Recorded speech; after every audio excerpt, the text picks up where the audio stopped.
Shivkranti TV news अन्याय, अत्याचार, बेकायदेशीर कृत्य करणाऱ्या विरुद्ध शोषित पीडित न्याय देणारा एकच आवाज। शिवक्रांती टीव्ही दिनबंधू न्यूज संपादक सत्यशोधक शंकरराव लिंगे 7387377801।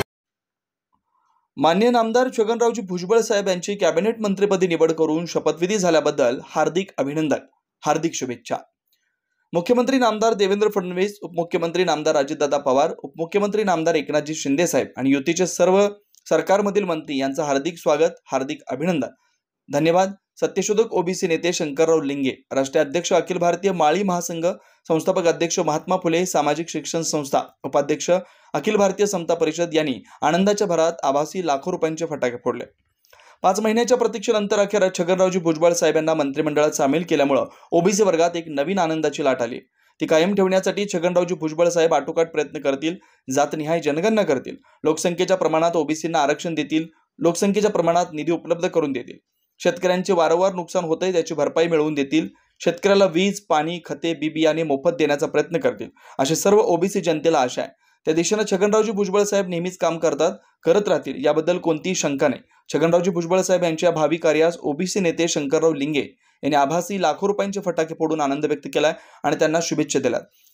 एक भारतामधील सर्व ओबीसी समाज छगनरावजी भुजबळ साहेब यांच्याकडे आशेने बघत होता। त्यांच्या मंत्रिमंडळामध्ये सामील न झाल्यामुळे नाराजीचं वातावरण पसरलं होतं आणि याची बातमी अमित शाह साहेब आणि नरेंद्रभाई मोदी साहेब यांच्यापर्यंत पोहोचली आणि त्यामुळेच या दोघांनी प्रयत्न करून अजितदादांची नाराजी किंवा मराठा समाजाची जी भूमिका होती छगनरावजी भुजबळ साहेब यांच्या विरोधातली, भुजबळ साहेबांना मंत्रिमंडळात स्थान न देण्याची, ती भूमिका शिथिल करून भुजबळ साहेबांना मंत्रिमंडळामध्ये एक आगळा वेगळा मानाचं स्थान दिल्यामुळे आता तरी या घडीला ओबीसी समाज आनंदी झालेला आहे। अजून बरंच काय काम करायचं आहे, त्यासाठी भुजबळ साहेब नेहमीच प्रयत्न करतात आणि त्याला यश लाभतं। परवाच 13 मे रोजी त्यांनीच टाकलेल्या एका याचिकेची त्याचा निकाल लागला आणि 5-6 वर्षापूर्वी स्थानिक स्वराज्य संस्थेमध्ये खास करून ओबीसीला जे आरक्षण होतं ते आरक्षण जे रद्द झालं होतं, भाटिया आयोगानं जवळजवळ आमच्या 4000 जागा कमी केल्या होत्या। पदाधिकारी यांच्या सत्तेतील त्या परत कोर्टात बहाल केल्या आणि पूर्वीप्रमाणे 27% आरक्षण ठेवून स्थानिक स्वराज्य संस्थांच्या निवडणुका ताबडतोब घेण्याचा जो निर्णय सुप्रीम कोर्टाने दिलाय, तिथंच छगनराव भुजबळ साहेब यांच्या विजयाची सुरुवात 13 मे पासूनच झालेली होती आणि 7च दिवसाच्या आत आज ही नवीन बातमी आली। त्यामुळे आता छगनरावजी भुजबळ साहेब यांची विजय घौडदौड अशीच चालू राहणार, यात मला तरी शंका वाटत नाही। ओबीसी साठी आणखी एक लढा बाकी आहे, तो म्हणजे ओबीसी आरक्षणामध्ये मराठा समाजाची घुसखोरी, कुणबी मराठा कुणबी एकच आहेत अशा प्रकारे जे बेकायदेशीर शिंदे कमिटी स्थापन करून त्या ठिकाणी 8 लाख बोगस ओबीसी दाखले दिल्याचं वृत्त ऐकलंय। ते जर खरं असेल तर ओबीसींचं राजकीय आरक्षण संपलंय असंच म्हणावं लागेल। तर त्यासाठी खास करून मी स्वतः शंकरराव लिंगे यांनी हायकोर्टात मुंबईच्या 3 याचिका दाखल केल्यात। त्यासाठी ही सुप्रीम कोर्टाने आदेश केलेत की लवकरात लवकर या केसचा निकाल द्यावा। तरी केस जी आहे ती माझ्या मते 15 जून पासून चालू होईल आणि त्याचा निकाल ऑगस्टच्या आत लागेल, या निवडणुकीच्या आत लागेल अशी एक मला आशा वाटते। आणि त्याचे जे आमचे ॲडव्होकेट आहेत ते म्हणजे गुणरत्न सदावर्ती आणि डॉक्टर जयश्री पाटील, हे 2 ॲडव्होकेट आमचे या केस लढत आहेत। त्यांनाही बऱ्याच प्रमाणात यश आल्यासारखं आम्हाला ॲग्रीमेंटवरून वाटलंय। त्याचाही निकाल लवकरच लागेल आणि महाराष्ट्रातील ओबीसी, मराठा, ओबीसी एक नाही, हा निकाल 5 मे 2021 रोजी लागलेला आहे। सुप्रीम कोर्टाने तसा निकाल दिलाय, परंतु तिथं आता सुप्रीम कोर्टाचं सुद्धा या ठिकाणी अवमान होतोय, कोर्टात कंटाळ झालेला आहे। तर त्याचाही निकाल लवकरच लागेल आणि मला त्याची आशा वाटते। म्हणून मी आज छगनरावजी भुजबळ साहेब, समीर भुजबळ साहेब यांना जे यश आलंय त्याबद्दल त्यांना पुन्हा एकदा अतिशय आनंद मला झालेला आहे। त्यांना पुन्हा एकदा शुभेच्छा देतो, त्यांचं अभिनंदन करतो आणि सर्व ओबीसींची कामं अतिशय चांगल्या प्रकारे भुजबळ साहेब करतील यात मला अजिबात शंका वाटत नाही। कारण 13 मे पासून आशेचा किरण मला चालू झाला की एक सुप्रीम कोर्टाचा निकाल झाला। सुप्रीम कोर्टानेच हायकोर्टाला जरांगे पाटील यांनी जे बोगस काही मागण्या केल्या होत्या त्या मागण्यांच्या आधारे शिंदे कमिटी किंवा सुक्रे कमिटी, भोसले कमिटी यांच्यामार्फत काही सर्वे करून जे खोटे नाटे दाखले गोळा करून मराठा समाजाला बोगस ओबीसी दाखले दिलेत किंवा त्यांची घुसखोरी यांच्यामध्ये झाली आहे। आणखीन तिसरं यश म्हणजे कालच 19 मे रोजी जवळजवळ आठवड्याच्या आतच त्यांना कॅबिनेट मंत्रिपदाची शपथ दिली। म्हणजे आता छगनरावजी भुजबळ साहेब एक ओबीसी साठी काम करण्यासाठी मंत्रिमंडळात आलेत, हे अनेक कारणावरून सिद्ध होते। भुजबळ साहेब हे सर्व काम करतील यात मला शंका वाटत नाही, कारण त्यांना आणखी एक जे 4थं यश मिळालं आहे ते म्हणजे सावित्रीबाई फुले यांचं जन्मगाव आणि त्यातील सावित्रीबाई फुले स्मारक, या स्मारकासाठी 10 एकर नवीन जागा त्या ठिकाणी विस्तारित स्मारक आणि सावित्रीबाई फुले अध्यापन वर्गाचा त्या ठिकाणी विस्तारीकरण यासाठी माननीय नामदार ग्रामविकास मंत्री जयकुमारजी गोरे साहेब यांच्या खात्यामार्फत कालच एक शासकीय अध्यादेश निघालाय, तो पण 13 मेचाच आहे आणि यामध्ये 142 कोटी 60 लाख रुपयांचा निधी मंजूर झालाय।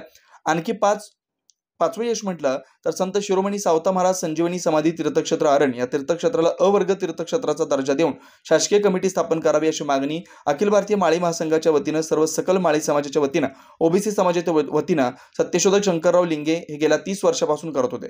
त्याला छगनराव भुजबळ साहेब, अतुल सावे साहेब आणि जयकुमार गोरे साहेब आणि माननीय उपमुख्यमंत्री छगनरावजी भुजबळ साहेब यांनी मनावर घेऊन केल्याचं सांगितलं. 4 ऑगस्ट रोजी आरण येथे जी घोषणा केली होती ती घोषणा पूर्णत्वास आली आणि त्याचाही GR काल 13 तारखेलाच म्हणजे 13 मेला निघालाय. म्हणजे 13 मे शुभ तारीख असंच वाटतं की भुजबळ साहेबांनी सुद्धा सांगितलं की 7 दिवसापूर्वीच माझं मंत्रिमंडळामध्ये पुनरागमन होण्याची दाट शक्यता, म्हणजे 1 आठवड्यापासून त्यांचं जे असं चालू आहे त्यांची गोडधोड आता चालू आहे.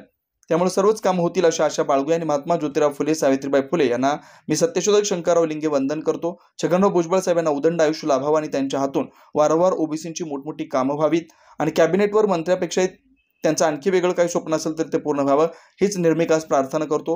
जय ज्योती, जय क्रांती, जय भीम, जय भारत, जय संविधान. सत्यमेव जयते. शिवक्रांती टीव्ही दिनबंधू न्यूज संपादक सत्यशोधक शंकरराव लिंगे 83 87 37 78 01. जय ज्योती जय क्रांती, जय ज्योती जय क्रांती, जय ज्योती जय क्रांती, जय ज्योती जय क्रांती, जय ज्योती जय क्रांती, जय ज्योती जय क्रांती. मी सत्यशोधक शंकरराव लिंगे आपणा सर्वांचं आज या लाईव्ह व्हिडिओमध्ये स्वागत करतो. आज मला एक चांगली बातमी मिळालेली आहे,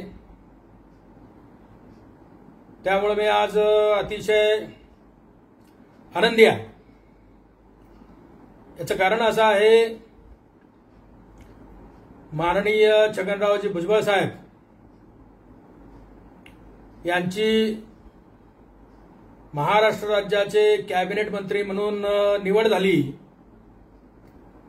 आणि त्यांचा शपथविधी झाला. त्याबद्दल माननीय छगनरावजी भुजबळ साहेब यांना मी राष्ट्रीय सत्यशोधक ओबीसी फेडरेशन, महात्मा फुले सामाजिक शिक्षण संस्थान नवी दिल्ली, अखिल भारतीय माळी महासंघ संस्थापक अध्यक्ष,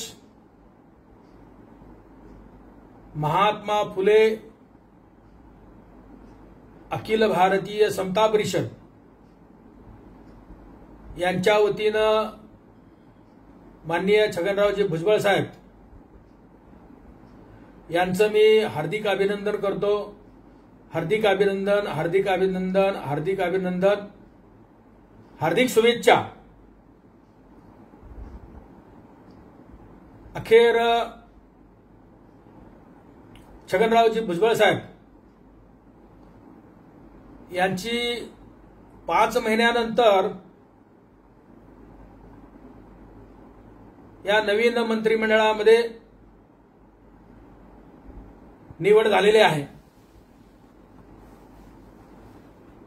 उशिरा का होईना पण त्यांची निवड झाल्याबद्दल आणि निवड केल्याबद्दल माननीय नरेंद्रभाई मोदी पंतप्रधान, गृहमंत्री माननीय अमितभाई शहा, महाराष्ट्र राज्याचे मुख्यमंत्री माननीय देवेंद्रजी फडणवीस, महाराष्ट्र राज्याचे उपमुख्यमंत्री माननीय अजितदादा, महाराष्ट्र राज्याचे उपमुख्यमंत्री माननीय एकनाथरावजी शिंदे साहेब यांचं मी अभिनंदन करतो, त्यांना धन्यवाद देतो. माननीय छगनरावजी भुजबळ साहेब हे एक ओबीसी नेते आहेत, लढवई नेते आहेत. त्यांची काम करण्याची पद्धत ही तळागाळातल्या सर्व ओबीसी समाजाला, मागासवर्गीयाला, अल्पसंख्याकांना, भटक्या विमुक्तांना, SC, ST, NT, ओबीसी, अल्पसंख्याक या सर्व समाजाला आवडलेली आहे आणि किंबहुना त्यांच्यावर विश्वास आहे की माननीय छगनरावजी भुजबळ साहेब आमच्यासाठी करतायत, लढतायत, त्यांच्या पाठीमागे उभा राहिलं पाहिजे, ही एक त्यांची आमची सर्वांची भावना आहे आणि भावना होती. परंतु नुकत्याच झालेल्या या 2025च्या निवडणुकीमध्ये छगनरावजी भुजबळ साहेब यांना या न त्या कारणाने मंत्रिमंडळामध्ये डावलण्यात आलं. तरी सुद्धा छगनरावजी भुजबळ साहेब यांनी संयम पाळला. परंतु महाराष्ट्रातील आणि देशातील ओबीसी समाज हा नाराज झालेला होता. नाराजीचा सूर सगळीकडे पसरलेला होता. ज्या ओबीसीने भरघोस मतदान करून या ठिकाणी युतीचं सरकार आणलं आणि ज्या नेत्यामुळे आणलं, ज्या ओबीसीच्या मुळे आलं, त्यांनाच मंत्रिमंडळामध्ये स्थान मिळालं नाही. का असे ना, माननीय अजितदादा पवार यांच्यावर काही प्रेशर होतं. मराठा समाजाचं प्रेशर असेल किंवा मराठा समाजातील आमदारांचं, खासदारांचं किंवा मनोज जरांगे याचं काहीतरी प्रेशर मराठा समाजाचं होतं की त्यांनी छगनरावजी भुजबळ साहेबांना निवडूनच देऊ नये असाही प्रयत्न या मराठा समाजाने केलेला होता. तरी सुद्धा छगनराव भुजबळ साहेब या हलाखीच्या, या संघर्षाच्या परिस्थितीमध्ये सुद्धा चांगल्या मतदानाने निवडून आले. देशाचे पंतप्रधान माननीय नरेंद्रभाई मोदी आणि अमित शहा यांना वाटत होतं की, आणि महाराष्ट्राचे मुख्यमंत्री देवेंद्रजी फडणवीस साहेब यांना सुद्धा वाटत होतं की हा ओबीसी चेहरा आपल्या मंत्रिमंडळात पाहिजेच पाहिजे. परंतु हा एक वेगळ्या पक्षाचा, सहयोगी पक्षाचा निर्णय होता. त्यामुळे त्यांना थांबावं लागलं काही दिवस. आणि मग नरेंद्र मोदी साहेब, शहा साहेब किंवा फडणवीस साहेब यांच्या प्रयत्नानं आणि समजूत घालून अतिशय योग्य वेळी अशी माननीय छगनरावजी भुजबळ साहेबांची परत या मंत्रिमंडळामध्ये एंट्री झाली, समावेश केला. त्याबद्दल या सर्वांचं मी अभिनंदन करतो, त्यांना धन्यवाद देतो. छगनरावजी भुजबळ साहेब हा यांचा आठवडा अतिशय म्हणजे आनंदाचा आणि विजयी घौडदौडीचा राहिला. कारण गेल्याच आठवड्यामध्ये 13 मे रोजी एक निकाल आला की ज्या भाटिया आयोगाने आपल्याला जवळजवळ 40,000 जागा ह्या स्थानिक स्वराज्य संस्थांमधील कमी झालेल्या होत्या आणि भाटिया आयोगाने घरी बसून एक जनगणना केलेली होती. त्या जनगणनेमध्ये ओबीसीची लोकसंख्या ही 40% आत दाखवलेली होती आणि आपली 40% जागा ह्या त्यांनी कमी केलेल्या होत्या. त्याविरुद्ध माननीय समीरभाऊ भुजबळ यांनी सुप्रीम कोर्टामध्ये याचिका टाकलेली होती आणि त्या याचिकेचा निकाल परवाच लागला. आणि त्या याचिकेमध्ये म्हटलं की भाटिया आयोग वगैरे त्याचं काही आता गृहीत धरू नका. पूर्वीपासून जे आले त्या पद्धतीनं आता जे 1994 पासून आज तागायत ज्या प्रकारे आरक्षण मिळालं होतं, ज्या प्रकारे निवडणुका झाल्या, त्याच प्रकारे 27% आरक्षण ही स्थानिक स्वराज्य संस्थांमध्ये सुद्धा देऊन त्यांना ह्या निवडणुका त्वरित घेण्याचा आदेश या सुप्रीम कोर्टाने दिला. त्याबद्दल आम्ही सर्व ओबीसी समाजाच्या वतीने, सकल ओबीसीच्या समाजाच्या वतीने सुप्रीम कोर्टाचं सुद्धा या ठिकाणी अभिनंदन करतो आणि त्यांचं आभार मानतो, त्यांना धन्यवाद देतो की त्यांनी आमचं गेलेलं आरक्षण 5-6 वर्ष आमच्यावर जो अन्याय झाला, आमचं हक्काचं रक्षण राजकीय होतं ते थांबलेलं होतं आणि पुन्हा निवडणुका घ्यायला त्यांनी सांगितलं. दुसरं यश म्हटलं तर सुप्रीम कोर्टाने आणखी एक सांगितलं की ह्या निवडणुका 2-3 महिन्याच्या आतच लवकरात लवकर घ्याव्यात. आणखी भुजबळ साहेबांचं यश म्हणावं तर गेल्याच आठवड्यात 13 तारखेला महाराष्ट्र मंत्रिमंडळाच्या बैठकीमध्ये एक निर्णय घेण्यात आला आणि त्या निर्णयामध्ये ग्रामविकास मंत्रालयाच्या मार्फत त्या मंत्रालयाचे मंत्री माननीय जयकुमार गोरे साहेब यांच्या मंत्रालयामध्ये एक आदेश पारित झालेला आहे की तो आदेश म्हणजे सावित्रीबाई फुले यांचं जन्मगाव नायगाव या नायगावचा स्मारकाचा विस्तार करण्यासाठी 10 एकर जादा जमीन तिथे एक अध्यापन वर्ग चालवला आहे म्हणजे सावित्रीच्या लेखी त्या ठिकाणी शिकतात आणि डीएड होऊन त्या शिक्षिका बनतात तर त्या अध्यापिका वर्गाचा सुद्धा विस्तार करण्यासाठी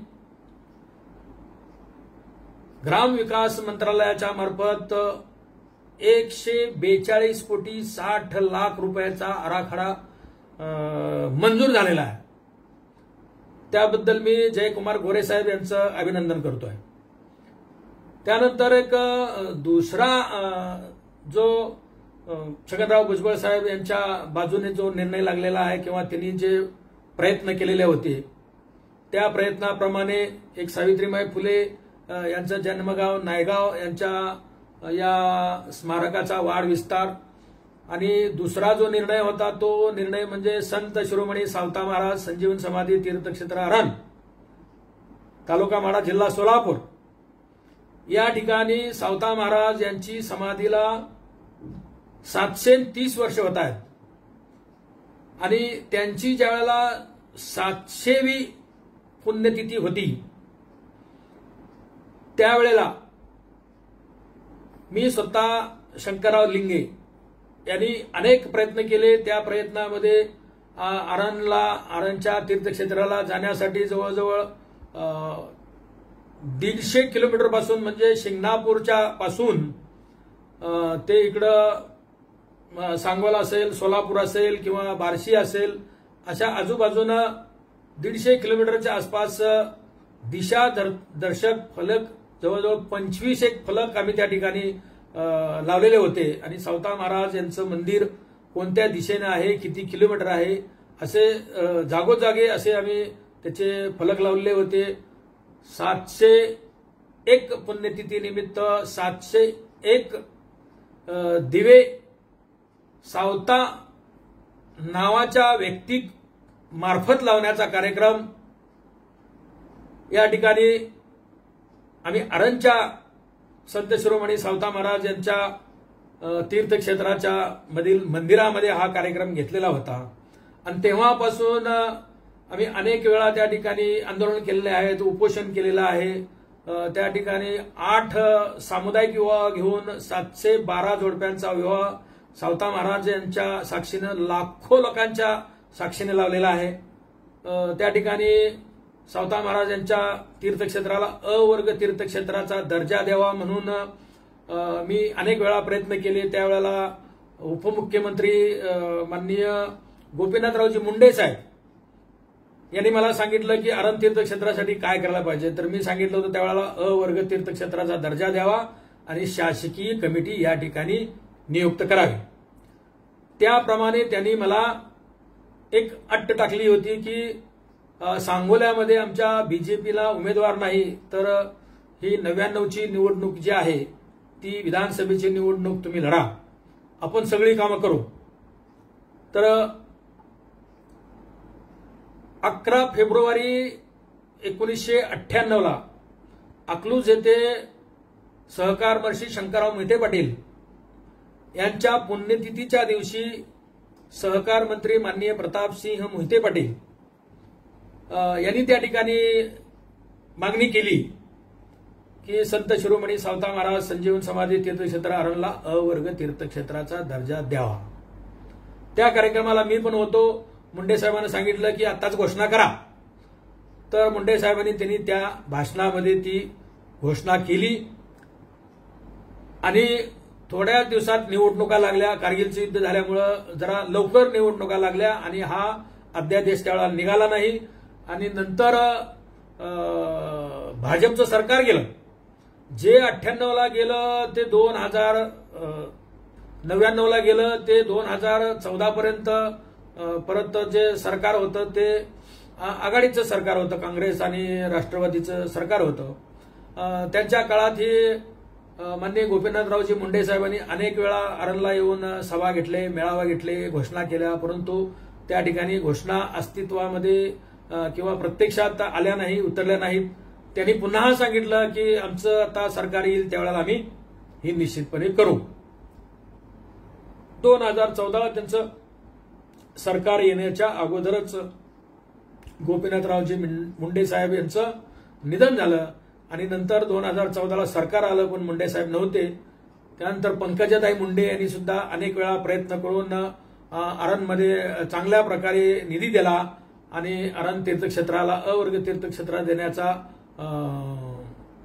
आटोकाट प्रयत्न केला, परंतु त्यांच्या प्रयत्नाला यश आलं नाही. त्या ठिकाणी माननीय विजयसिंह मोहिते पाटील यांनी सभा घेतली, त्यांनीही घोषणा केल्या. त्यानंतर अजितदादा पवार यांनी सुद्धा आरण येथे येऊन सभा घेतली. ना. फरांदे सर सुद्धा त्या ठिकाणी आले होते, त्यांनी सुद्धा सभा घेतली, घोषणा केल्या, परंतु घोषणा कोणत्याही अंमलात आल्या नाहीत. आतापर्यंत त्या ठिकाणी 3 उपमुख्यमंत्री येऊन गेलेले होते, म्हणजे गोपीनाथरावजी मुंडे साहेब, विजयसिंह मोहिते पाटील साहेब आणि अजितदादा पवार साहेब. त्यानंतर 4थे उपमुख्यमंत्री गेल्या 4 ऑगस्ट 2024 रोजी आले आणि त्या ठिकाणी देवेंद्रजी फडणवीस उपमुख्यमंत्री होते आणि त्यांनी छगनरावजी भुजबळ साहेब असतील किंवा आत्ताचे ग्रामविकास मंत्री जे आहेत जयकुमार गोरे साहेब, ते साधे आमदार होते त्यावेळेला, परंतु त्यांनी प्रयत्न केले होते. आणि त्यानंतर अतुलजी सावे साहेब जे ओबीसी बहुजन विकास मंत्री, त्यांनी चांगल्या प्रकारे प्रयत्न केले आणि तो कार्यक्रम घडवून आणला आणि त्या ठिकाणी मागणी केली.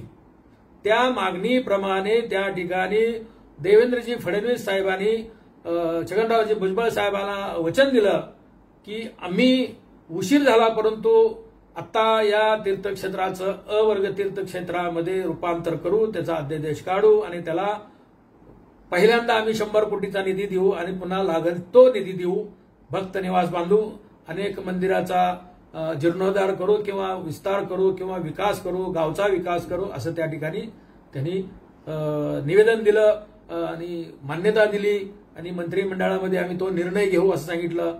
आणि निवडणुकीच्या अगोदर तसा त्यांनी तत्वतः निर्णय घेतलेला होता, परंतु अवर्ग तीर्थक्षेत्राचा दर्जा दिला असा म्हणून त्या ठिकाणी GR निघाला नव्हता.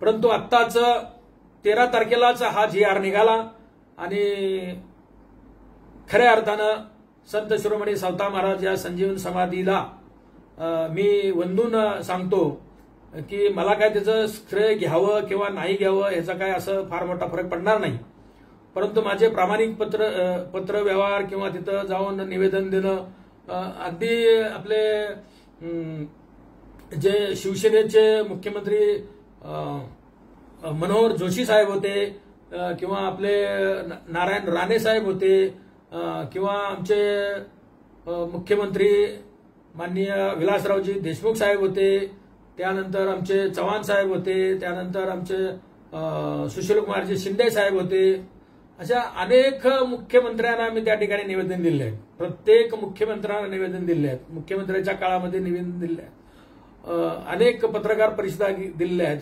महाराष्ट्रभर फिरून संत शिरोमणी सावता महाराज संजीवन समाधी या आमच्या अस्मितेच्या स्थळाला अवर्ग तीर्थक्षेत्राचा दर्जा द्यावा, त्याचा विकास करावा आणि त्या ठिकाणी शासकीय कमिटी नियुक्त करावी, ही माझी प्रमुख मागणी मान्य केली. त्याबद्दल मी मनापासून अखिल भारतीय माळी महासंघाच्या वतीनं, राष्ट्रीय सत्यशोधक ओबीसी फेडरेशनच्या वतीनं, महात्मा फुले सामाजिक शिक्षण संस्था दिल्ली याचाही मी संस्थापक आहे, यांच्या वतीनं आणि आत्ताच माझी छगनरावजी भुजबळ साहेब यांनी 2 महिन्यापूर्वी अखिल भारतीय महात्मा फुले समता परिषदेच्या उपाध्यक्षपदी निवड केली, त्यांच्या वतीनंही मी या सर्वांचं ज्यांनी ज्यांनी प्रयत्न केले त्या सर्वांचं मी या ठिकाणी अभिनंदन करतोय. त्याचबरोबर या आरण तीर्थक्षेत्राला प्रयत्न करण्यामध्ये माननीय विजयसिंह मोहिते पाटील असतील किंवा असं फर्नांडिस सर असतील, त्यांनीही निधी दिला होता 5 लाख रुपयाचा त्यांच्या फंडातून. माननीय खासदार त्यावेळचे पंढरपूर लोकसभा मतदारसंघाचे रामदास आठवले साहेब असतील, त्यांनीही निधी दिला होता 8-9 लाख रुपयाचा. त्यानंतर माजी मंत्री आमदार माननीय सुधाकररावजी गणगणे साहेब यांनी सुद्धा खास प्रयत्न करून तिथं आनंद तीर्थक्षेत्राला पर्यटन क्षेत्राचा दर्जाही, जयदत्त क्षीरसागर साहेब त्या ठिकाणी पर्यटन क्षेत्राचे मंत्री होते, ग्रामविकास मंत्री होते. त्यावेळेला त्यांनी सुद्धा तो अध्यादेश काढलेला होता, पण पुढे त्याचं काय झालं तो त्याचा म्हणजे अध्यादेश हा राजपत्रित झाला नाही किंवा काय नाही, त्याचं काम पुढं चालू झालेलं दिसलं नाही मला. परंतु त्यांनीही प्रयत्न केला होता. या सर्वांचं मी अभिनंदन करतो, कौतुक करतो आणि धन्यवादही देतो. त्यांनी त्यांच्या अनेक वेळेला अनेक लोकांनी, अनेक भक्तांनी, आमचे तुकाराम महाराजांचे वंशज असतील त्यांनी किंवा संत शिरोमणी सावता महाराजांचे वंशज असतील त्यांनी अनेकांनी प्रयत्न केले आहेत. असं मी एकट्यानेच केले असं नाही, परंतु मी एक चांगल्या प्रकारे तिथं मोठे मोठे मेळावे घेतले किंवा तिथं सामुदायिक विवाह घेतल्यामुळं लाखो लोकांपर्यंत महाराष्ट्रभर त्याचा म्हणजे वाजागाजा झाला आणि महाराष्ट्रभर संत शिरोमणी सावता महाराज संजीवन समाधी ही प्रकर्षानं झळतात आली आणि अतिशय मोठ्या प्रकारे यात्रा वगैरे लाखो लोकांची यात्रा त्या ठिकाणी भरते आता. तर काही हजारावर भरणारी यात्रा ते लाखाच्या वर गेली. आता लाखो लोक त्या ठिकाणी येतात. तर अशा ह्या तीर्थक्षेत्राला अवर्ग तीर्थक्षेत्राचा दर्जा दिला. हे खरं म्हणजे पडद्यामागून जी भूमिका बजावली ती माननीय छगनरावजी भुजबळ साहेब बजावलेली आहे.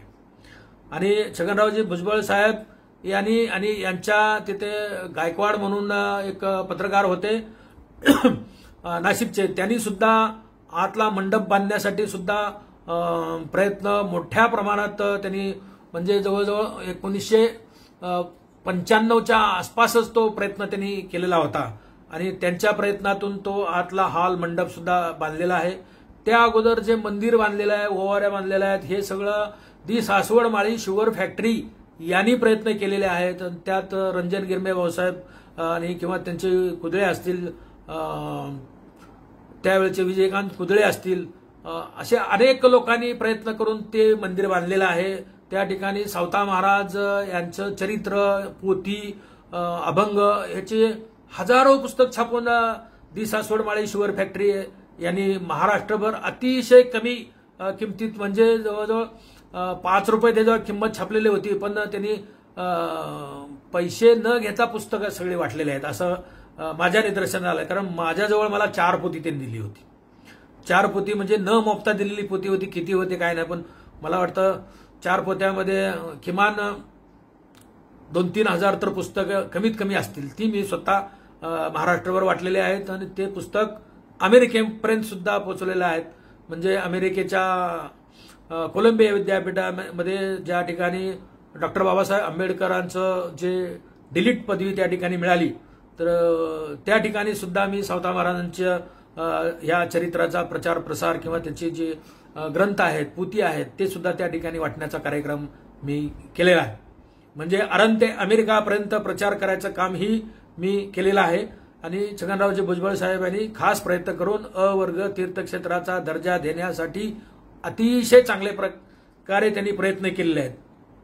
हे त्यांचं एकामागून यश ह्या आठवड्यात येत गेलं आणि त्यातच मग सावता महाराजांचा आशीर्वाद म्हणा किंवा महात्मा ज्योतिराव फुले यांचा आशीर्वाद म्हणा किंवा सावित्रीबाई फुले यांचा आशीर्वाद म्हणा. सावित्रीबाई फुले यांचं तर त्यांनी डबल काम केलेलं आहे यावर्षी. म्हणजे एक तर पहिली मुलींची शाळा 1 जानेवारी 1848ला जी शाळा पुण्यात चालू केली भिडेवाड्यामध्ये, त्या शाळेलाही त्या ठिकाणी जागा ताब्यात घेऊन आता बांधकाम त्या ठिकाणी जवळजवळ 200 कोटी रुपये त्या ठिकाणी मंजूर केलेले आहेत. म्हणजे या सर्व संत महात्म्यांचं पुण्य आशीर्वाद हे छगनरावजी भुजबळ साहेब यांना लाभले आणि त्यामुळेच मला वाटतं की आज स्वतंत्रपणे एकाच व्यक्तीचा, एकाच मंत्र्यांचा या ठिकाणी शपथविधी झाला आणि सर्व टीव्हीमध्ये आज दिवसभर एकच बातमी, छगनरावजी भुजबळ साहेब यांचा मंत्रिमंडळामध्ये समावेश. आणि वेल गुड अशा जी त्यांनी भावना प्रकट केल्या. म्हणजे कुठलाही रोष वगैरे न करता आणि पहिल्यांदा जो विषय घेतला तो विषय घेतला होता त्यांनी शेतकऱ्यांचं जे अतोनात नुकसान करतंय त्यांना भरपाई मिळाली पाहिजे, त्यांना पाणी मिळालं पाहिजे, किंवा त्यांच्या मतदारसंघातल्या ज्या पाण्याच्या योजना काही अपुऱ्या आहेत की त्यांनी डोंगर फोडून जवळजवळ 10-11 किलोमीटरचा बोगदा पाडून त्यांनी जे पाणी आणलेलं आहे 100-150 किलोमीटर पाणी आणलेलं आहे ते काही अपुरं काम आहे ते पूर्ण करण्यासाठी त्यांनी प्रयत्न करणार असं पहिल्या पत्रकार परिषदेमध्ये किंवा पत्रकारांनी विचारलेल्या प्रश्नामध्ये बोलल्यासारखं मी ऐकलं. त्याबद्दल त्यांचं मी माझ्या सर्व शेतकरी बांधवाच्या वतीनं सुद्धा मी त्यांचं कौतुक करतो आणि त्यांना शुभेच्छा देतो. त्यांनी जे आज बोलले ते काम निश्चितपणे शेतकऱ्याचं झालं पाहिजे आणि ते करतील अशी मला आशा वाटते. भुजबळ साहेब यांच्याकडून अनेक लोकांच्या आशा आता पल्लवित झालेल्या आहेत. कारण आता एक तर जातनिहाय जनगणना आणि जातनिहाय जनगणना करण्यासाठी बीजेपी सरकार कधीही तयार नव्हतं, काँग्रेस सरकार कधीही तयार नव्हतं, परंतु ते आता तयार झालेलं आहे. याचं एकमेव कारण आहे की पाठपुरावा जो आम्ही वरचेवर आमच्या सर्व संघटनाच्या वतीनं केलेला आहे. जवळजवळ 50,000 लोकांच्या सह्या मी घेण्याचा कार्यक्रम या महाराष्ट्रामध्ये केला जातनिहाय जनगणना व्हावी म्हणून. तर त्याचा कुठंतरी एक परिणाम झालेला आहे आणि त्यांचं मोदी साहेबांनी ऐकलं आणि जातनिहाय जनगणना करण्याचा ठराव ही मंत्रीगणामध्ये गेल्याच आठवड्यात निघालेला आहे. म्हणजे गेल्या आठवड्यात इतके चांगले निर्णय झाले आणि त्यात लगेच आत्ता जो निर्णय कालचा जो निर्णय झाला तो 5-6 दिवसापूर्वीच आम्हाला समजला होता की भुजबळ साहेब म्हणाले होते की माझा पुन्हा मंत्रिमंडळामध्ये प्रवेश होण्याची दाट शक्यता आहे. झाला असं कधी म्हणलेलं नाही पण दाट शक्यता आहे आणि त्यांना काही तर संकेत मिळाले असतील अमित शहा किंवा मोदी साहेब किंवा आपले फडणवीस साहेब यांच्या प्रयत्नानंतर त्यांना संकेत मिळाले असतील की आता आपला मंत्रिमंडळामध्ये समावेश होतोय. तर गेल्या आठवड्यातच त्यांनी सांगितलं होतं की लवकरच माझा मंत्रिमंडळामध्ये समावेश होण्याची शक्यता आहे आणि ते आज पूर्णत्वास आले आणि मला खरंच आनंद झाला आणि त्या आनंदाच्या भरात मी आभासी लाखो रुपयाच्या फटाकड्या आज आपल्या मोबाईलवर उडवलेल्या आहेत. त्याचा मोबाईल सुद्धा व्हिडिओ टाकलेला आहे. हजारो लाखो लोकांनी तो व्हिडिओ बघितलेला आहे. म्हणजे इतक्या फटाकड्या उडवल्या आहेत की असं त्याच्यावरनं अंदाज येईल की आपल्याला किती आनंद झालेला आहे. तर मला एक सांगायचं आहे की भुजबळ साहेबांच्या या आता मंत्रिमंडळाच्या प्रवेशामुळं ओबीसीच्या अनेक आशा आणि आकांक्षा वाढलेल्या आहेत. त्यामध्ये ओबीसीच्या ज्या मागण्या आहेत किंवा त्यांच्या ज्या प्रलंबित जे कामं राहिलेले आहेत ती म्हणजे जातनिहाय जनगणना झाल्यानंतर लोकसंख्येच्या प्रमाणात आर्थिक निधी, त्याचबरोबर लोकसंख्येच्या प्रमाणात ग्रामपंचायत पासून संसदेपर्यंत आपल्याला आरक्षण पाहिजे. 3रं शेड्यूल लागू झालं पाहिजे जसं एसटीचं आहे त्याप्रमाणे आणि ते लोकसंख्येच्या प्रमाणात पाहिजे की आता महिला विधेयक झालं त्या महिला विधेयकामध्ये सुद्धा आम्हाला आरक्षण लोकसंख्येच्या प्रमाणात पाहिजे. आम्ही काही वेगळी मागणी करणार नाही, जास्त मागणी करणार नाही आणि जातनिहाय जनगणना झाल्यानंतर हे सगळ्या गोष्टी व्यवस्थित होतील असं मला वाटतं. त्यासाठी जे लागणारी कॉलम वगैरे काय असेल माहिती ते भुजबळ साहेब त्याचा पाठपुरावा करतील असं मला खात्रीलायक वाटतं. त्यांनी बराच पाठपुरावा केल्यानंतर जातनिहाय जनगणनेचा विषय हा माननीय मोदी साहेब यांनी घेतलेला आहे, अमित शहा साहेबांनी मनावर घेतलेला आहे आणि एक चांगला निर्णय म्हणजे काही असू द्या, काही नकार दिला असू द्या, काय असू द्या, परंतु आता त्यांनी होकार दिला त्याचं आम्ही स्वागत केलेलं आहे आणि स्वागत करतो. तर आता लवकरात लवकर ते झालं पाहिजे. येत्या 29च्या निवडणुकीच्या अगोदर ही सगळी प्रक्रिया पूर्ण होऊन आरक्षण चालू झालं पाहिजे, महिलाचं आरक्षण चालू झालं पाहिजे आणि आमचं ग्रामपंचायत पासून संसदेपर्यंत आरक्षण चालू झालंच पाहिजे. विद्यार्थ्यांना शिष्यवृत्ती मिळाली पाहिजे. विद्यार्थ्यांना राहण्यासाठी प्रत्येक जिल्ह्याला 2 वसतिगृह जे मंजूर आहेत ते आता लवकरात लवकर केले पाहिजे. तर नंतर लोकसंख्येच्या प्रमाणात ज्या लोकांना संख्येच्या प्रमाणात किती दिली त्याचप्रमाणे आम्हाला पण द्यावीत अशी आमची मागणी राहणार आहे आणि ती मागणी पूर्ण करतील असं मला वाटतं. त्याचबरोबर आपलं नोकऱ्यामधलं आरक्षण आहे, शिक्षणामधलं आरक्षण आहे, खाजगी नोकऱ्यामध्ये सुद्धा आरक्षण दिलं पाहिजे. कारण सरकार सगळं खाजगीकरण करतंय, तर मग खाजगी क्षेत्रातल्या मध्ये सुद्धा नोकऱ्याला आपल्याला आरक्षण दिलं पाहिजे. आणि एक महत्वाचं म्हणजे सहकार क्षेत्र. मंडल आयोगामध्ये सहकार क्षेत्राबरोबर 40 शिफारशी आहेत. त्या 40 मधल्या जवळजवळ 3-4 शिफारशी आतापर्यंत लागू झालेल्या आहेत. तर त्या उरलेल्या काय 30-35 राहिलेल्या असतील, त्या शिफारशी सगळ्या लागू व्हाव्यात. त्यामधली एक शिफारस आहे महत्वाची, ती सहकार क्षेत्र आहे. आणि त्या सहकार क्षेत्रामध्ये स्थानिक स्वराज्य संस्थेला ज्याप्रमाणे रोटेशन प्रमाणे अध्यक्ष निवडले जातात, त्याचप्रमाणे सहकार क्षेत्रात सुद्धा रोटेशन प्रमाणे एकदा ओबीसी, एकदा एससी, एकदा एसटी, एकदा आपले ओपन, अशापैकी एकदा ओबीसी, अशापैकी रोटेशन झालं पाहिजे आणि सगळ्याला न्याय समान दिला पाहिजे, एवढंच आमचं म्हणणं आहे आणि ते झालं पाहिजे. अशा अनेक मागण्या आहेत. त्यामध्ये शेतकऱ्याच्याही मागण्या आहेत. शेतकऱ्याला वीज, पाणी, खते, बियाणे हे मोफत दिलं पाहिजे आणि मग तुम्ही भाव काय द्यायचे द्या, परंतु पहिल्यांदा ही मोफत दिलं पाहिजे आणि कर्ज जे आहेत ते बिनव्याजी दिलं पाहिजे. ह्या प्रमुख मागण्या आहेत. अग्निवीर योजना आहे. अग्निवीरमध्ये किंवा सैन्यामध्ये जे भरती होती ती जास्तीत जास्त भरती ही मागासवर्गीयांचीच भरती असते आणि उच्च पदावर असते ती इतर ओपन वर्गाची असते. तर त्यामध्ये जास्तीत जास्त आम्ही सैन्य लढायला आम्ही सीमेवर असतो. तर आमचं जे पहिल्यापासून जी काय योजना होती ती अग्निवीर बंद करा आणि पहिल्यासारखीच ती योजना चालू करा आणि त्याच्यामध्ये सैन्य भरती असते, त्याची पेन्शन असते, काय असते, त्याची नोकरी किती वर्ष असते, काय असते, पूर्वीपासून ती चालू करा. म्हणजे आता कुठं अग्निवीर वगैरे चालू द्या. आमचे वीरच आहेत. ते काय अग्नी त्यांच्या अंगांगात भेटलेला आहे, त्याला अग्निवीर म्हणायची काही गरज नाही. अंगांगात अग्नी त्यांच्या आहेच. त्यामुळे समोरच्या सैन्याचा किंवा समोरच्या दुश्मनाचा कोळसा होतो ते आमच्यात अग्नी असल्यामुळेच. त्यामुळे अग्निवीर म्हणायचं आणि त्याला 4 वर्ष ठेवायचं आणि पुन्हा काढून टाकायचं. अहो, आमच्या मुलांच्या ते नोकऱ्या नाहीत, काय नाहीत, त्यांना कमाई नाही, त्यामुळं त्यांच्या लग्नाची पंचायत आलेली आहे. आता प्रत्येक गावात बहुजन समाजाचे 5-50 मुलं बिगर लग्नाचे आहेत आणि मुलीच्या अपेक्षा वाढल्या आहेत. मुलीचं शिक्षण वाढलेलं आहे, त्याला नोकरी वाला पाहिजे, अमकं पाहिजे, तमकं पाहिजे, अशा ज्या काय आहेत त्या आशा आकांक्षा पूर्ण करण्यासाठी आमची मुलं कमी पडत आहेत. त्यासाठी शेतीच्या पाठीमागे उद्योग करण्यासाठी शेतीला सुद्धा तुम्ही उद्योगाचा दर्जा द्यावा. कारण डॉक्टर बाबासाहेब आंबेडकरांनी म्हटलेलं आहे शेतीला उद्योगाचा दर्जा द्यावा. तर तसा दर्जा दिला तर आम्ही सुद्धा उद्योगाप्रमाणे काम करू आणि मग आम्ही सगळे जे आमची मुलं असतील ती उद्योगपती होतील आणि उद्योगपतीला कोणी मुली देणार नाही असं काही होणार नाही. मग शेतीला तुम्ही उद्योगाचा दर्जा द्यावा, ही अशी एक मागणी आहे. भुजबळ साहेब अतिशय संघर्षातून पुढे आलेले आहेत, त्यामुळे यांना जाणीव आहे. भुजबळ साहेबांचं शिक्षण वगैरे मला वाटतं माटोंगा इथं झालेलं आहे पहिल्यांदा, किंवा आपल्या मुंबईमध्ये झालेलं आहे. त्यांनी शिवसेनेचं पूर्वीपासून सदस्य होते.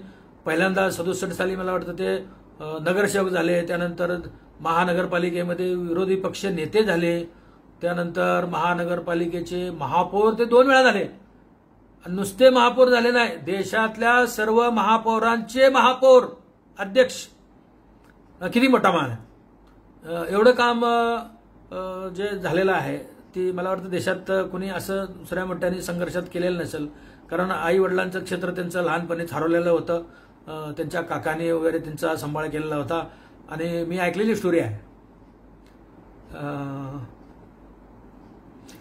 भायखळ्यापासून मांडवीच्या आसपास, मांडवी कोळीवाडा वगैरे त्याच्या आसपास त्यांचं काहीतरी दुकान होतं. त्या दुकानापर्यंत 5-6 किलोमीटर टोपल्यामध्ये 60-70 किलो भाजी आणायची, ती विकायची. अनेक संघर्षातून त्यांनी काम केलेलं आहे आणि ते इथंपर्यंत पोहोचलेले आहेत. तर मग त्याला गरिबीची जाणीव आहे, कसे लोकांचे हाल होतात त्याची जाणीव आहे. त्यामुळं त्यांच्याकडे मागच्या वेळेला जे अन्न आणि नागरी पुरवठा दिला होता त्यावेळेला त्यांनी त्यांच्या काळात जे रेशन कार्ड होते जवळजवळ 30 ते 40 लाख रेशन कार्ड नवीन त्यांनी वाटप केलेलं आहे. म्हणजे हा एक विक्रम आहे, लक्षात ठेवा. न होणाऱ्या गोष्टी कुणा ज्यांना काय त्याचं माहिती नाही परंतु 30-40 लाख जे रेशन कार्ड नवीन लोकांना मिळाले आहेत साधी गोष्ट नाही आहे.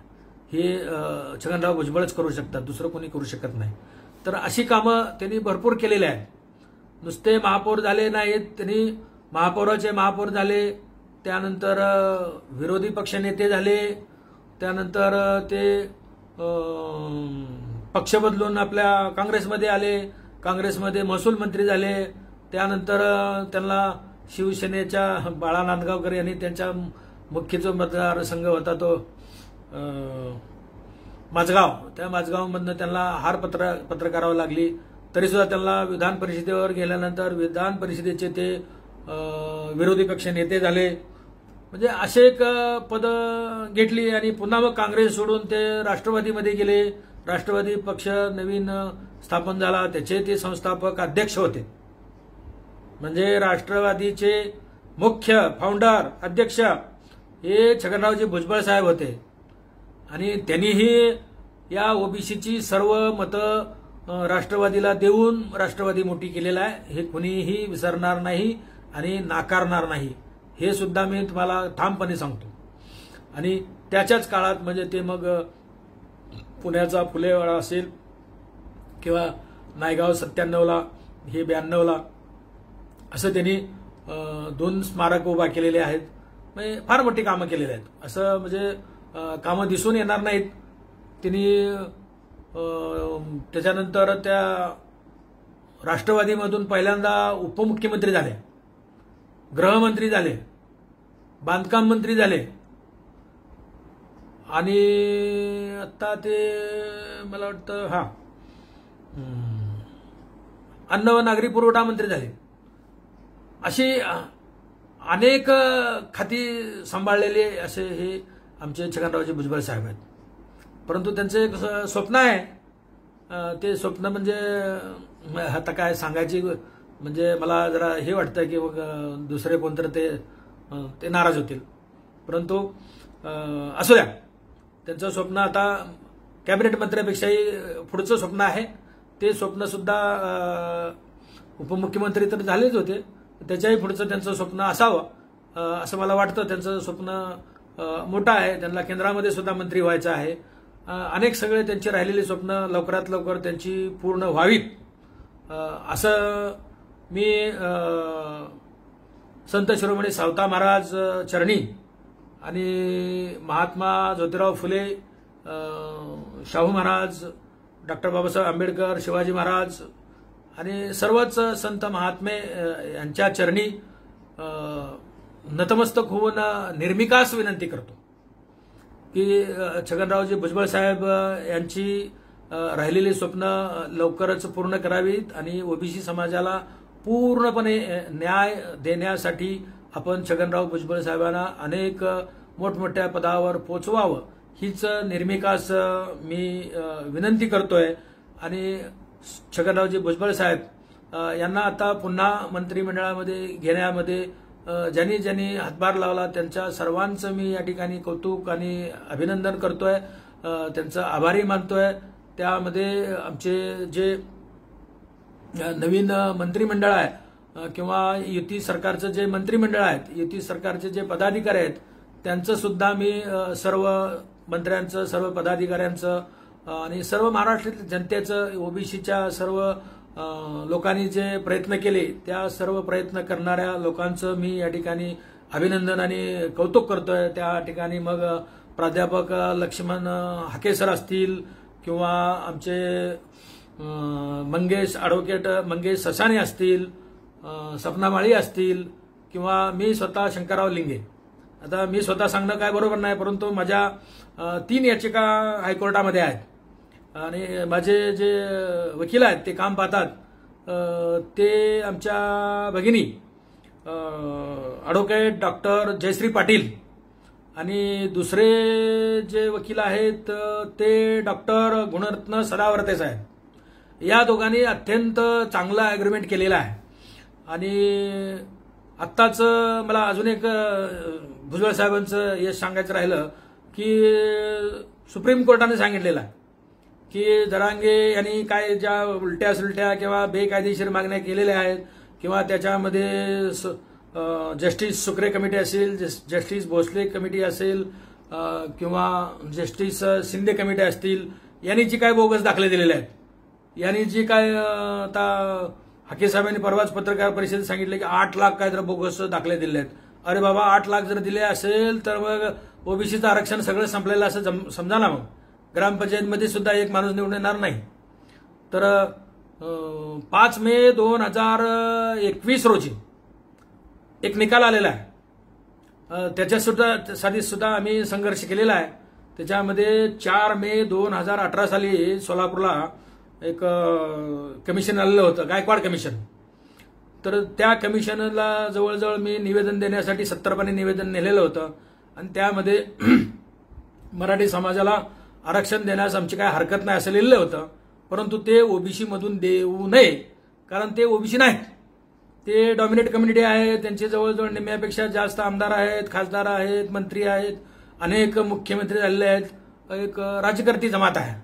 त्यांच्याकडं ते काय म्हणतात की सहकार क्षेत्र आहे, जमीनदार आहेत, जागीरदार आहेत, वतनदार आहेत, कारखानदार आहेत, शाळा कॉलेज आहेत. मग इतकं सगळं असताना सुद्धा ते ओबीसी मध्ये येऊ शकत नाही. त्यांच्यात गरिबी असेल, गरीब असतील, त्याच्याबद्दल काय हरकत नाहीये आणि त्यांना वेगळं आरक्षण देण्यास काही आमची हरकत नाही. परंतु ते ओबीसी नाहीत. ओबीसी नसल्यामुळं त्यांना आरक्षण देता येत नाही. तरी सुद्धा मोदी साहेबांनी कायदा करून 103वी 2वी अशी घटना दुरुस्ती करून त्यांना 10% जे ईडब्ल्यूएसचं आरक्षण दिलंय ना, ते लय चांगलं आहे. आणि ते त्यांनी स्वीकारलं पाहिजे होतं, कारण जवळजवळ 85% आरक्षण त्यांना मिळालं होतं. तर ते आरक्षण आता ते जरांगेच्या म्हणण्याप्रमाणे ते पण झालं आणि त्याच्यामुळं मुलांची तारांबळ उडलेली आहे त्यांची. तर ते आरक्षण त्यांना परत चालू केलं तर आमचं काय म्हणणं नाही. परंतु ओबीसी मध्ये त्यांना आरक्षण अजिबात कधीही देऊ नये आणि त्यांना मिळणार नाही असं 5 मे 2021 निकाल लागलेला आहे.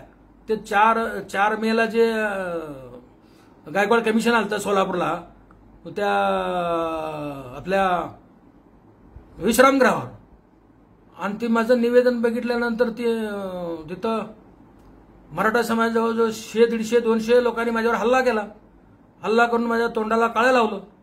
का तर मी अखिल भारतीय माळी महासंघाचा अध्यक्ष आहे, राष्ट्रीय सत्यशोधक ओबीसी फेडरेशनचा राष्ट्रीय अध्यक्ष आहे.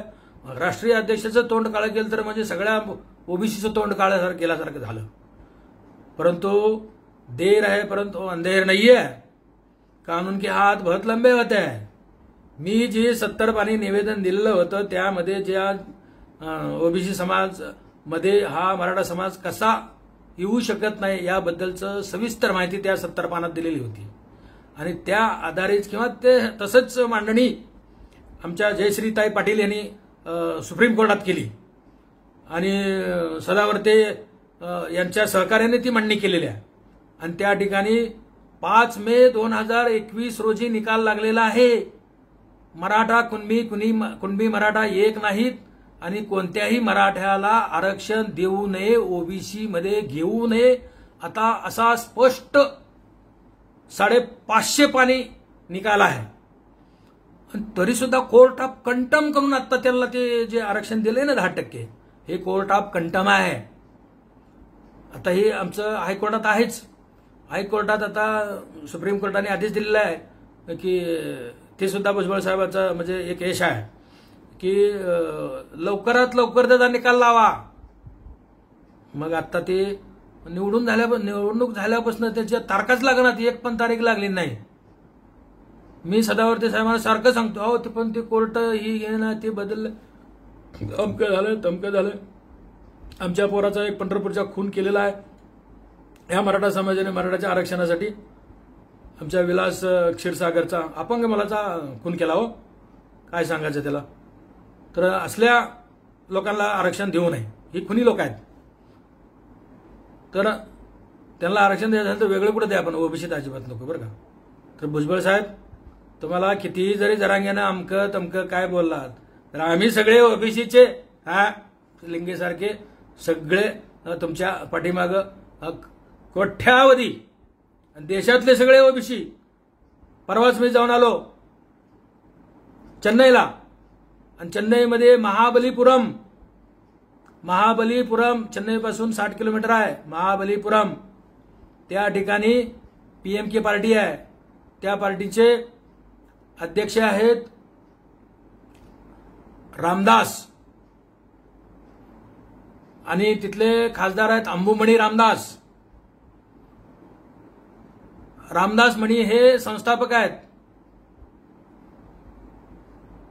आणि यांनी हा कार्यक्रम घेतला आणि तिथला माळी समाज, तिथला OBC समाज, तिथल्या माळी समाजाला म्हणतात वन्नीकुला, शंभुकुला, अग्निकुला, वनियार, रेड्डी हे दक्षिण भारतातले, मालगार, असले सगळे तिगला, असले सगळे माळी समाज तिथं घेऊन जवळजवळ 4-5 लाख लोकांचा मेळावा तिथं नुसता माळी समाज झाला होता, OBCचा नाही. तर ते हे सगळे आम्ही OBC तुमच्या पाठीमागे आहोत देशातले. आणि बघा ना, मोदी साहेबांनी हरियाणामध्ये सुद्धा OBCचा मुख्यमंत्री केलेला आहे. इकडं कर्नाटकमध्ये सुद्धा OBCचा मुख्यमंत्री आहे आणि तामिळनाडूमध्ये तर 1900 जवळजवळ 67 पासून काय तर मुख्यमंत्री आहे आतापर्यंत. आणि ते फुले शाहू आंबेडकरांच्या ह्याच्यावर चालू आहे. तर फुले शाहू आंबेडकरांच्या विचारामध्ये इतकी ताकद आहे, तीच ताकद देशामध्ये पोहोचण्याचं काम या छगनरावजी भुजबळ साहेब यांनी केलं. म्हणून त्यांना दृष्ट लागली, म्हणून त्यांना अनेक वेळा घरी बसवण्याचा कार्यक्रम केलेला. आज एक नाही, अनेक वेळा केलेला आहे, अनेक वेळा अन्याय केलेला आहे. प्रदत्ता मोदी साहेब हे OBCचे आहेत.